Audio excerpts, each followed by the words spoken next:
Interior, growing up fabulous set, day. This is all archival footage. The backyard of the set for a forgettable early 2000s TGIF sitcom, Growing Up Fabulous. White picket fence, nice patio, various sports equipment strewn about. 3 child stars, Claire, Sandy, and Dominic, 12, all dressed up like fairy tale creatures, look at each other distressed. Dominic is holding a bottle of soda for some reason. This is a dramatic moment. You can tell by the preening music. What do you mean this can't last forever? Think about it. One day, we're going to be grown-ups, and we're going to have jobs, and we're going to have kids, and we're never going to have time to see each other. That's not true. Oh, yeah? When was the last time your dad ever hung out with one of his friends? I never considered the possibility of my dad having friends. So, eventually, we're not going to be friends. Well, that doesn't necessarily have to be the case. Doug, the show's genial neighbor, enters the yard. Just because you grow up, it doesn't mean that you have to stop being friends. Sure, it may take a little more effort than it does now, but if you try your best and you always stay true to yourselves, I'm sure that you can stay lifelong friends. Are you sure about that, Mr. Williamson? I'm positive. The trio turns towards each other. What do you say, guys? Friends forever?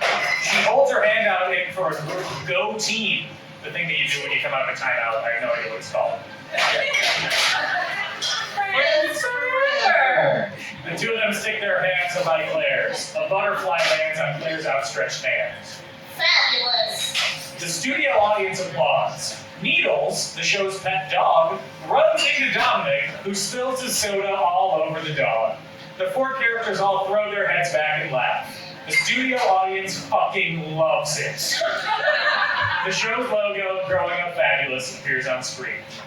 Interior podcast studio, day. Present day. A fancy corporate podcast studio. Wood slats on the walls, plush chairs and couches, posters for other network podcasts. It's the finest IKEA living room money can buy. 3 hosts at the desk. The adult Claire Bryce, Dominic Logan, and Sandy Dulles McAdams, 30s. The logo of their rewatch podcast, Rona Fabulous, looms over them on the TV above them. The recording light flips off. Go fuck yourself. Hey, Oh, I'm sorry. I didn't think that anyone would be stupid enough to invest in my NFTs. they were a sound investment. They're JPEGs of 8. What are you talking about? Guys? Yeah? How about your investment? How are your investments doing? I'm sure they're a big market for types of Lancaster. At least my investments are real. Hey, guys! Sure they are, maintenance man. Guys, come on! We're in the studio. This is supposed to be our DMV. DMC? If that's what you want to call it, sure. Let's at least act like we like each other. Well, considering that I'm the only one who still acts. Oh, Yeah, your starring role in Oops, All Christmas 2 was a real tour de force. Hey! I'm nominated for an Emmy for that. daytime. Sandy glares at her. I thought we were on the same side. Buzz. The voice of Lucky, 20s, the producer and engineer, stops through the studio. And y'all ready to do those ad reads? The 3 hosts all scowl at each other while giving thumbs up. The recording light blinks on. The mood instantly flips. Cheeriness, congeniality. These people are so fucking happy to be together. Hey, best friend. If there's one thing I hate, it's inauthenticity.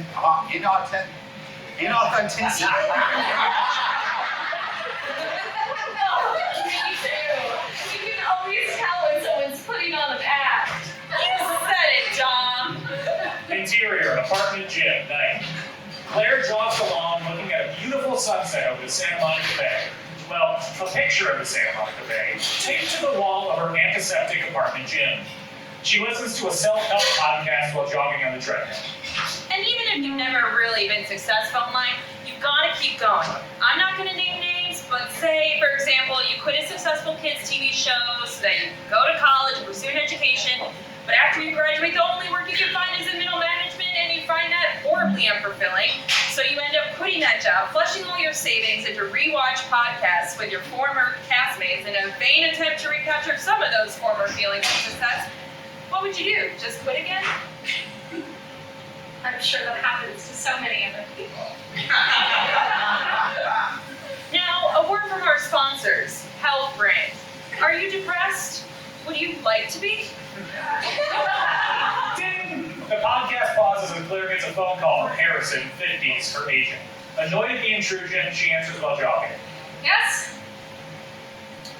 Jesus Christ, what are you guys doing on the podcast? What? You guys haven't checked your email, have you? No, I'm on the treadmill. How is it that every time I call you, you're jogging? What are you running away from? Can you just tell me what's going on? Heel Wire is dropping your show. Claire shakes her head and doesn't stop jogging. Now, you're down to none sponsors. And you and your two co-hosts are nowhere near recouping that, what, $15,000 investment? What? $17,000. Jesus, Mary, and Judas. Okay, look. Look, in your best financial interest, I really think that you should consider... I am not doing It's beginning to cook a lot like Christmas. If I have one thing, I have standards. I'll figure something out. All right, enjoy your treadmill to oblivion. Rolling her eyes, she hangs up. She looks at the poster of the sunset. It's beautiful. She looks at herself in the mirror, steals her resolve, and bumps the treadmill speed up. You should probably just quit. Interior, Dominic's apartment, night. Meandering up the stairs to his crappy apartment, Dominic gets spotted by a tenant, Jackie, 40s, standing outside his door. She's tired of his bullshit. Oh, shit. Putting on his best smile with false confidence, he walks towards Jackie. She holds up a plunger. Stay still, Claw. Hi, Jackie. I think I can get you that tomorrow. It's dripping. I'll be sure to get that fixed. I can't sleep when it's dripping. Fix it. Look, I've got a lot. I need my sleep. I've got important things tomorrow. She shoves the pointer at Dom. He starts to boil over. Jesus, woman, I swear to God, if I don't get the... He spots Jackie's daughter, 5, peeking out of her apartment door. She's precious. Flashback. We see a sudden flash of a child, 7, crying, covering their eye, blood dripping down their face. Dominic, in his 20s, watches the child while hyperventilating, coming down from a blinding rage. And flashback. Dominic closes his eyes, takes a deep breath, and calms himself down. I'll be over there in a second, okay? Fine. He looks at Jackie's daughter. She waves at him. He gives a tiny wave back to her as he enters the view. It's dingy, cluttered, and messy. This dude is depressed. There are news clippings strewn about the apartment. All negative. Child star found guilty of felony assault. TV actor blinds child during on-set rage. Growing up tragic. Grabbing his tool belt, he resumes his full-time job as apartment handyman. Interior hospital, night. Sitting at the bedside of her comatose husband Mark, 40s, Sandy gently caresses the back of his hand. Even in his state, around him is the only place where she feels at peace.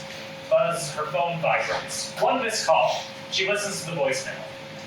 Hello, Miss Phyllis McAdams. This is Marshall from the Cedars-Sinai Billing Department. You've had some trouble connecting with your insurance provider. Please give us a call back as soon as you can so we can get this situation rectified. Oh, I'm not supposed to say this, but I loved you. Get out of my dreams. Get ass-fit into my ski resort this Christmas. She hangs up and rests her head on her husband's chest and looks up at the TV screen playing in the corner of the room. It's an entertainment news tabloid.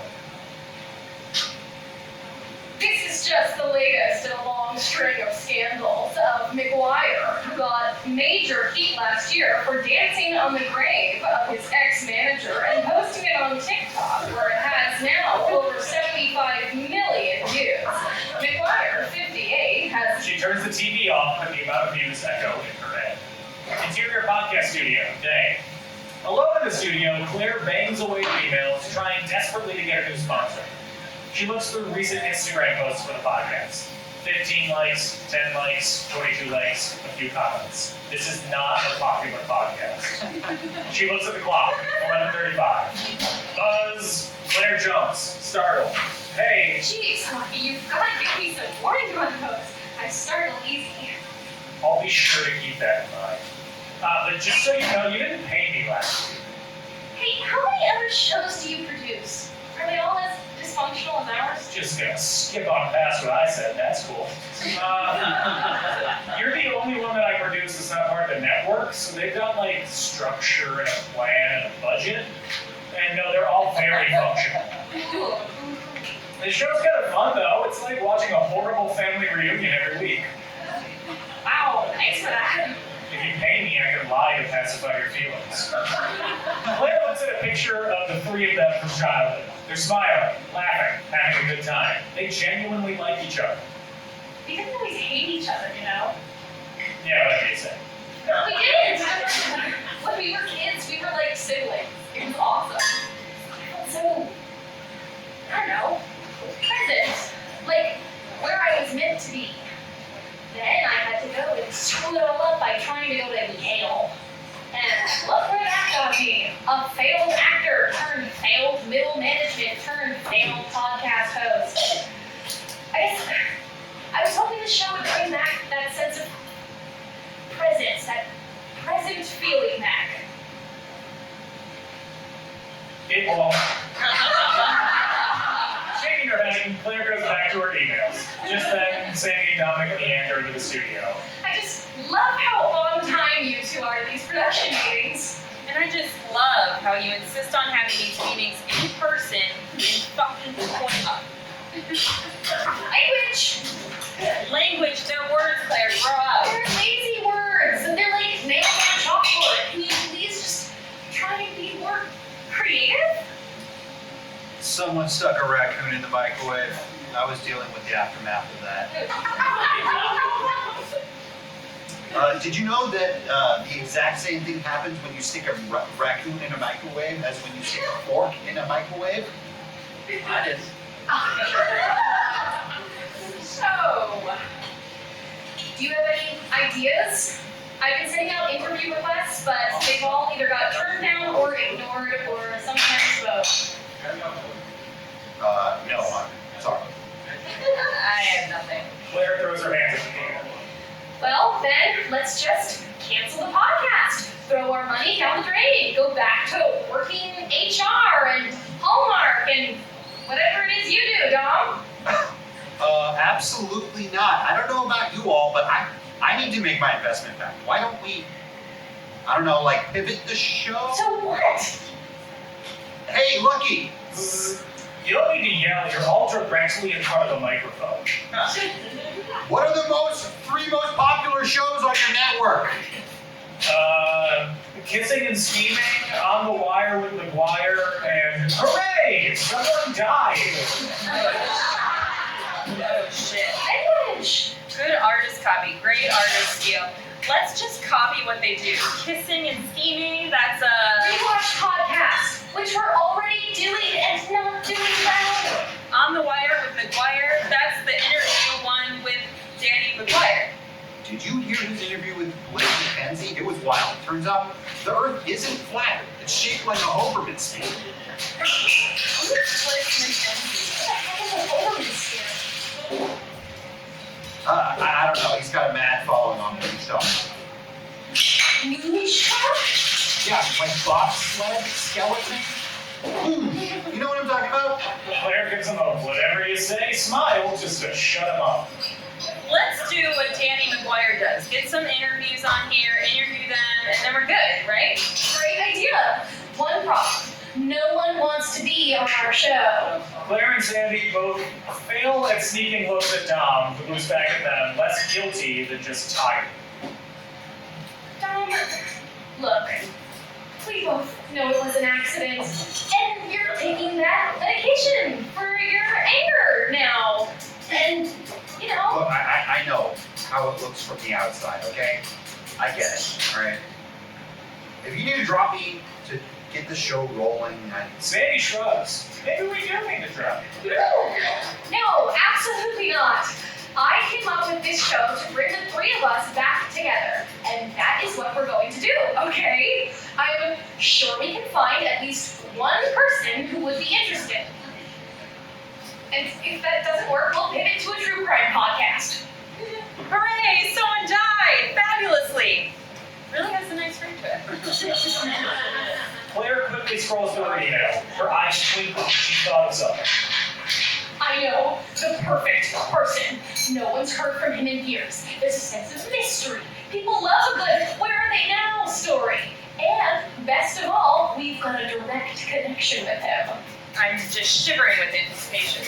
Mr. Williamson himself, Doug Flatbush. Interior, woodsy cabin at night. Leaning back in a leather recliner, sipping on a heavy pour of scotch, Doug Flatbush, 70s, half watches a rerun of Johnny Carson on TV. He's a washed-up, bitter old man who looks like a ruined leather shoe. Many actors, are not particularly thrilled about working with young children because they say don't work with children or blood animals because you get upstaged every time. Doug raises his glass. Hear, hear. We see Carson's guest. It's O.J. Simpson. Well, I tell you, I worked the scene once with Paul Newman, and he said, as long as you play your character, you're all right in this business, no matter what you're working. Ding dong! The sound of the TV fades into the background as Doug's doorbell rings. He's not happy having his stories interrupted. Grabbing his cane, he slowly and drunkenly ambles to the door. Before opening, he peers through the glass atop it. Doesn't see anyone. He opens the door. Standing at his doorstep, beaming and holding a clipboard, is a Girl Scout, Esther, 8. She's adorable. He hates everything about her. Hi there, mister. Would you like to purchase some cookies to help support my troop? No. He slams the door shut. Ding dong! Sufficiently angered, Doug reopens the door. Are you sure? Young lady, have you any idea what time of night it is? The gall you have to come here, unannounced and uninvited, directly to my home and beg of me to support your absurd, childish organization built on the false promise of shared sisterhood, all for what? The promise of stale, actively unappetizing cookies? We have brownies too. It's not about the product! It's never about the product! You don't know this, but in a previous life, I worked with children. I gave up my career to work with children. And what did that get me? Success? Wealth? Power? No! Nothing! I became a punchline to a long-forgotten setup, and eventually the punchline faded from memory as well. So no, I cannot and will not support you because you are a child, and you and your ilk are nothing but harbingers of doom. Finished ranting, Doug huffs and puffs, trying to catch his breath. Throughout his entire diatribe, Esther just smiles at him, slightly confused. She didn't understand a single fucking thing he said. So, is that a yes? He slammed the door shut. Nonplussed, Esther skips away, whistling. Stupid fucking brat. He labors back to his chair, sits down, finishes his glass of scotch, and promptly falls asleep. Interior, Sandy's living room, day. Sandy sits using her laptop on the very beige couch in her very beige living room. She's doing an interview with an annoying tabloid reporter.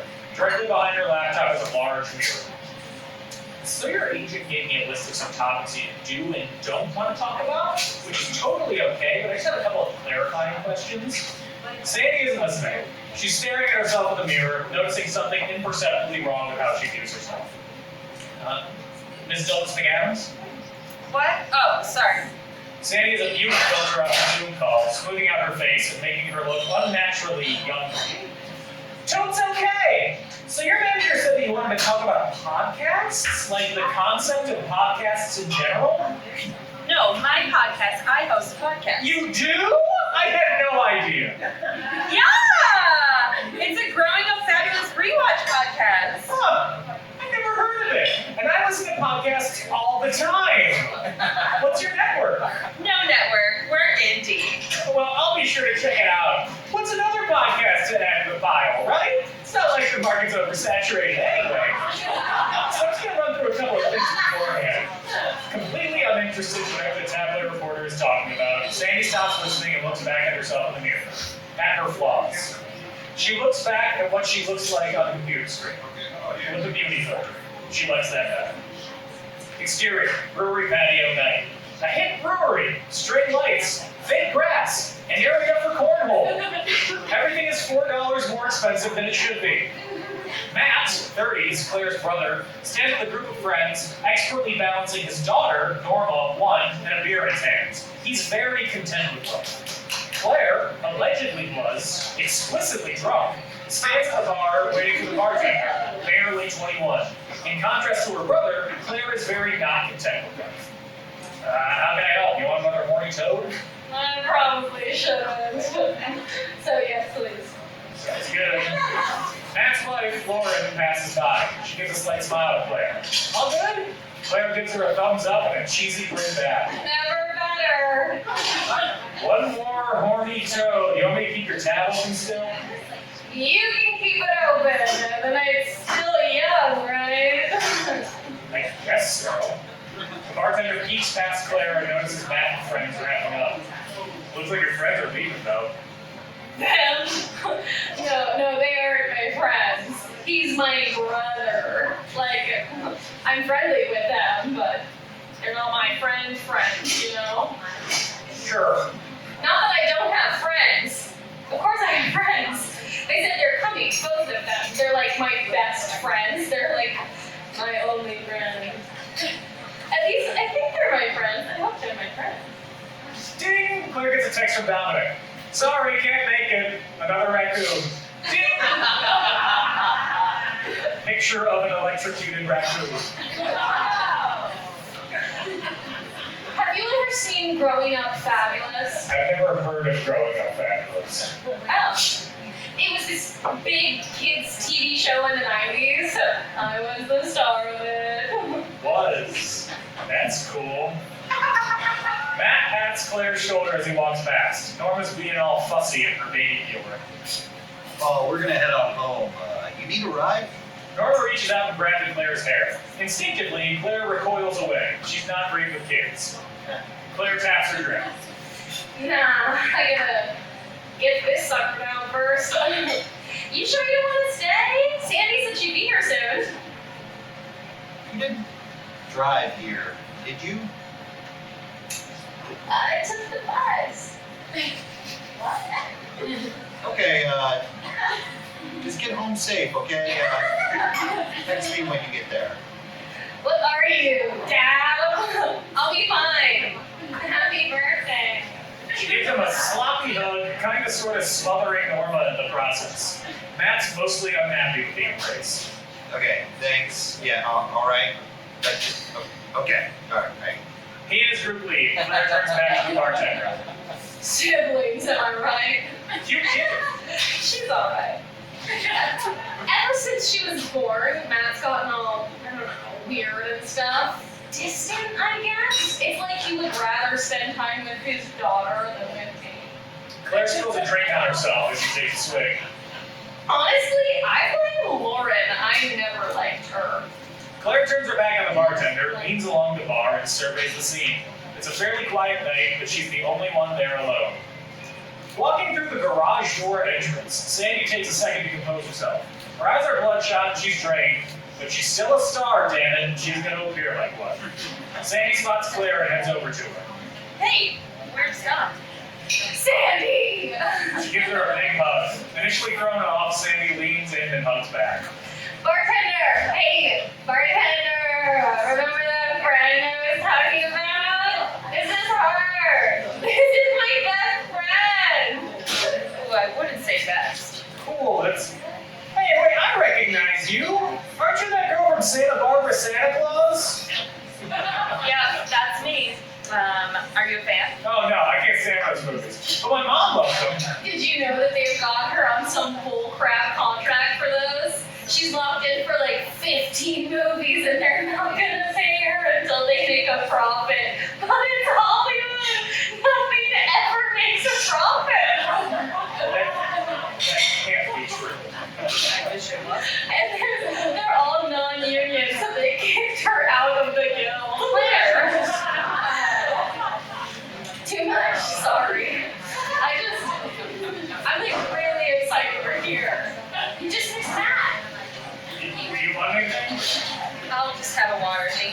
Rolling his eyes, the bartender goes to grab her a glass of water.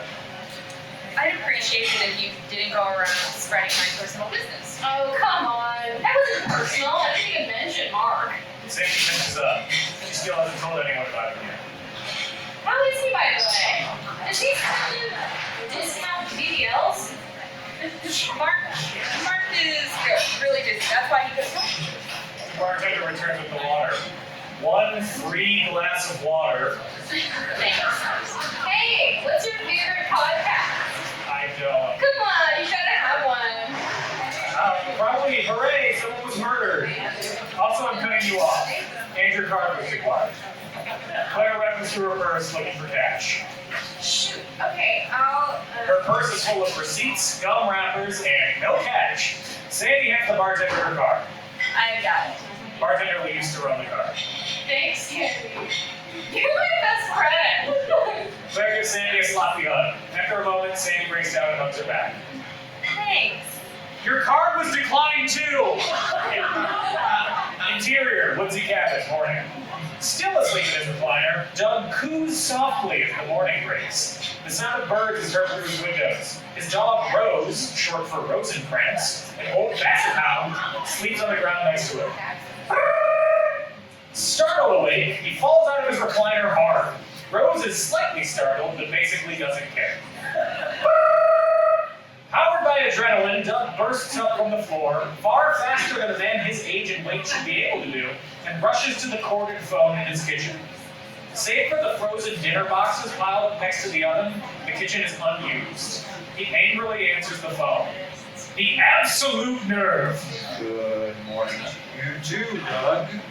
Voice on the other line is Randy, 60s, Doug's agent. Doug calms when he hears his voice. Damn it, Randy, do you have any idea what time it is? Do you? Doug looks at the clock on his oven. It is blinking 12 noon. Some lady named Lacey keeps calling me. She says you owe her something. It's cryptic. Ignore her. Beat. And that's it, I'm hanging up. I've got an interview request. Now, before you... No. Doug, please. Absolutely, categorically no. All I ever want to do is talk about that horrid show. You know that I was respected before that abomination, right? I was nominated for an Academy Award, damn it. Then she had the nerve to get us canceled before we hit syndication. So no respect and no pay. Doug, the interview is with her. Huh? Claire Bryce wants to do an interview with you. You're fooling around with me. I'm not. And don't word it like that either. It's weird. It's her and the other 2 kids. They host a podcast or something. I don't know. I'm just surprised they still want to talk to her. Anyway, do you want to do it? A wry smile creeps across Doug's face. You know what? Yes. Yes, I do. Cool. I'll But only if they come up here to record. I don't want to go into LA. There's too much crime.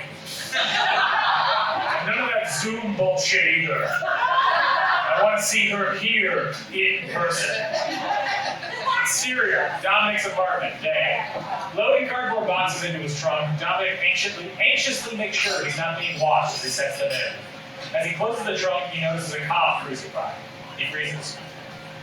2 cops, looking very serious, quickly converse with themselves. They pull next to Dom and roll down the window. Excuse me. Nervously, he turns to face them. Yeah? A tense moment. Are you that guy from that show? Relieved, Dom closes the trunk. Yeah, that's me. See? I told you he was Boy Meets World. Exterior, podcast studio parking lot, day. Sandy and Claire are carrying boxes of recording equipment and exit the parking lot. Claire is a bundle of nerves. Sandy's laissez-faire attitude does nothing to calm her. Of course, I know how all this works. Sandy gives her a look. Sure you do. It can't be that hard to figure out. Sandy's look intensifies. I can Google it. Sandy rolls her eyes. If it doesn't work out, can we just record on our phones? We can just record on our phones, all right? What time do we have to be there? Doug's agent said 1 o'clock sharp. 1 minute later, and he won't even open the door. Always the courteous kind, old Doug. Hey, it's my fault he's where he is. I wanted to go to college. The network didn't want the show without me, and they canceled us before we got to syndication. I get it. Heck, it was my fault you lost your job. That is correct. Dominic pulls up his beater Pontiac sedan. He's sweaty and anxious. Wherever he's come from, he probably shouldn't have been there. Jesus, took you long enough. Pop the trunk, I gotta throw this stuff back there. Hey, just throw it in the back seat. The trunk is a mess. He's lying through his teeth. Claire shrugs. Whatever.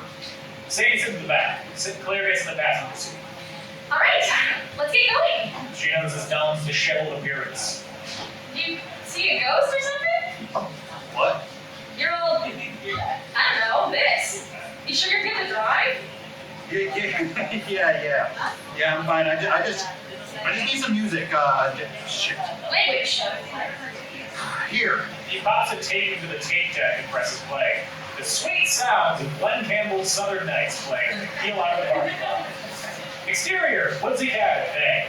The trio drive up to the base of the cabin. It towers over them like a log cabin in Dracula's castle. Doug's car is parked outside. He's home. Sandy, fiddling around with the audio equipment in the back seat, grows increasingly frustrated. There's no plug to plug into this. Claire reads the instruction manual from her phone. Or at least tries to. She's translating on the fly from French. That's what the instructions say. Or at least, I think they do. Dom, do you know? I do not speak French. I have no idea what that says. Claire looks at the clock. It's 12:56. She's at a fever pitch of anxiety. Shoot, okay. You know what? Screw the audio equipment. Let's just use our phones. It'll work, right? You said this would work. Yeah, well, I say a lot of things, okay? Sandy sneezes. Ah, shit. Language. David, Don, do you have tissues or something? Let me check in here. No, not Claire opens up the glove compartment. Dominic tries to stop her to no avail. There are no tissues in the glove compartment. There is, however, a pistol. Claire delicately pulls it out, unsure of how to even hold it. Is that a gun? Why do you have a gun? It's not mine. It's I'm holding on to it just for a friend. Doesn't matter whose it is. You're on probation. If you get caught with this, you'll absolutely go back to jail. I'm putting it in the trunk. Gun in hand, she leans over Dom, pops the trunk, and gets out of the car. She swings the trunk open, revealing a bunch of wrapped packages of cocaine. Dom. Just ignore it, all right? I'm also holding that just for a friend. More cocaine? I bet you weren't even gonna share. She closes the trunk, gun still in hand. Whoa, what are you doing? I'm gonna throw it in the woods or something. I don't know. Sandy gets out and follows Claire. Dominic looks at his eyes in the rearview mirror, takes a deep breath, and follows. Is it loaded? Yes. No. Maybe. I don't know. I've never held a gun before. She checks her watch. 12:58. Absolutely frazzled. Are you recording? What? The podcast. Are you recording? Sandy pulls out her phone. What, just a voice memo or? Yes. No, I'm gonna do a video. People like video. It's big on TikTok. No way, video is big on TikTok. Shut up! Dominic, you get video too. Sandy and Claire jog up the steps to the front of the house. A few steps behind, Dominic follows, intently texting someone. About 100 yards behind the group, a black Lexus pulls up and parks. Quietly and unnoticed, out steps Lacey, 40s, her outfit matching the color of her Lexus. She starts walking towards the cabin, but stops when she sees the group bubbling their way towards the door. Discreetly, she pulls out her phone and starts recording too, unseen by the group. Sandy absentmindedly runs her hand along the porch railing. Man, metal railings on a wood porch really don't look good. Claire knocks on the door. Sandy holds up her phone, recording everything. Claire, what? She points to the gun. In her frazzled haste, Claire forgot she was holding it. She turns her back to the door to discuss with Sandy. Shoot. Just throw it off the porch. No! Why? It might hit a squirrel. Dominic joins them on the porch. Alright, so I got the audio recorder going. Oh shit, look! Language. Dominic points at two squirrels fighting in the clearing below the deck. Claire gives an "I told you so" look to Sandy, and then her eyes get distracted by a butterfly. Basically, magically, a butterfly lands on the metal railing of the porch. Claire is mesmerized by it. Hey guys, look! A butterfly! Totally taken in, astounded by the beauty of nature. All three of them remember the butterfly from growing up fabulous. When suddenly, grinning, Doug swings the door open. He's savoring the moment. With his booming voice, he bellows, "Hello, Claire." Instantly startled, Claire jumps, and she pulls the trigger. The butterfly flies away. The bullet ricochets off the metal railing. It hits Doug square in the forehead. He collapses straight back, instantly killed. Claire tosses the gun off the porch, horrified.